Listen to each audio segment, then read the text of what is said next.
नमस्कार, मैं हूँ राधा राणा और आप देख रहे हैं आर्यभट्ट टाइम्स। हम बात करेंगे बिहार की राजनीति में बड़ी खबर पर। कांग्रेस नेता कन्हैया कुमार इन दिनों अपनी पद यात्रा के जरिए सरकार पर लगातार हमलावर हैं। मंगलवार को उनकी पद यात्रा मधुबनी पहुंची, जहां उन्होंने सरकार पर जमकर निशाना साधा। इस दौरान उन्होंने बेरोजगारी, महंगाई और पलायन जैसे मुद्दों को उठाया और सरकार को विफल बताया। कन्हैया कुमार ने कहा कि भाजपा सरकार ने 2 करोड़ नौकरियों का वादा किया था, लेकिन अब तक लोगों को नौकरियां नहीं मिली। उन्होंने सरकार को जनता को जाति और धर्म के नाम पर बांटने का भी आरोप लगाया। कन्हैया कुमार की पद यात्रा मधुबनी के निधि चौक से शुरू हुई और शहर से विभिन्न मार्गों से होते हुए मस्जिद चौक पर जाकर समाप्त हुई। यात्रा के बाद उन्होंने मीडिया से बातचीत की और कहा कि यह यात्रा रोजगार, पलायन और अन्य समस्याओं को उठाने का एक प्लेटफॉर्म है। उन्होंने कहा कि बिहार के लोग पलायन करने को मजबूर हैं, क्योंकि यहाँ रोजगार के अवसर नहीं है।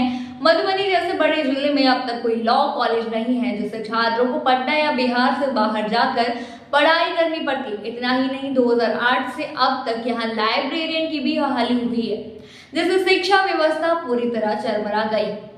कन्हैया कुमार ने सरकार पर निशाना साधते हुए कहा कि वह सिर्फ बड़े बड़े वादे करती है, लेकिन जमीनी हकीकत कुछ और ही है।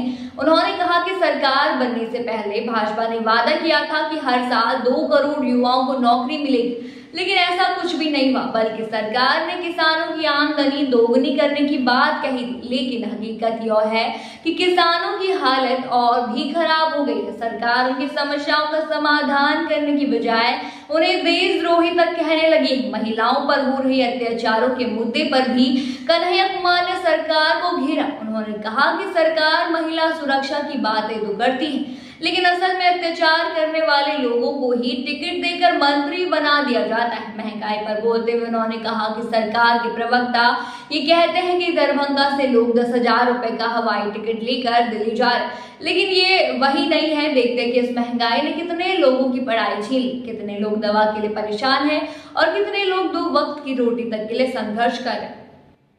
कन्हैया कुमार ने यह भी कहा कि सरकार बेरोजगारी को रोकने के लिए कोई ठोस कदम नहीं उठा रही। उन्होंने कहा कि चीनी मिलें बंद पड़ी हैं, युवा बेरोजगारी से जूझ रहे हैं और सरकार सिर्फ जाति धर्म के नाम पर लोगों को आपस में लड़ाने का काम कर रही है। उन्होंने सेना में भर्ती के मुद्दे पर भी सरकार को घेरा और कहा कि थाली पीटने वाले लोग आज सेना बहाली से वंचित रह गए। ऐसे लोग जिन्होंने परीक्षा पास कर ली थी, उन्हें भी भर्ती नहीं किया गया। यात्रा के दौरान कन्हैया कुमार ने अम्बेडकर की मूर्ति पर माल्यार्पण किया और बड़ी संख्या में लोगों की भीड़ उन्हें सुनने के लिए उमड़ पड़ी। उन्होंने कहा कि उनकी यह यात्रा सिर्फ एक राजनीतिक कार्यक्रम नहीं है, बल्कि यह एक जन आंदोलन है जो जनता की आवाज उठाने के लिए निकाली गई है। उन्होंने बिहार के युवाओं, छात्रों और बेरोजगारों से अपील की कि वे सरकार की नीतियों को समझें और अपने हक के लिए आवाज उठाएं। इस पूरी यात्रा में कांग्रेस कार्यकर्ताओं का भारी समर्थन देखने को मिला है। जी हाँ, मधुबनी में कई युवा और स्थानीय लोग इस यात्रा में शामिल हुए और अपनी समस्याओं को सामने रखा। कई छात्रों ने कहा कि वे चाहते हैं कि सरकार रोजगार के अवसर बढ़ाए और शिक्षा व्यवस्था को सुधारने के लिए कदम उठाए। अब सवाल ये भी उठता है कि क्या कन्हैया कुमार की पद यात्रा सरकार पर दबाव बना पाएगी? क्या उनकी बातों का बिहार की राजनीति पर कोई असर पड़ेगा?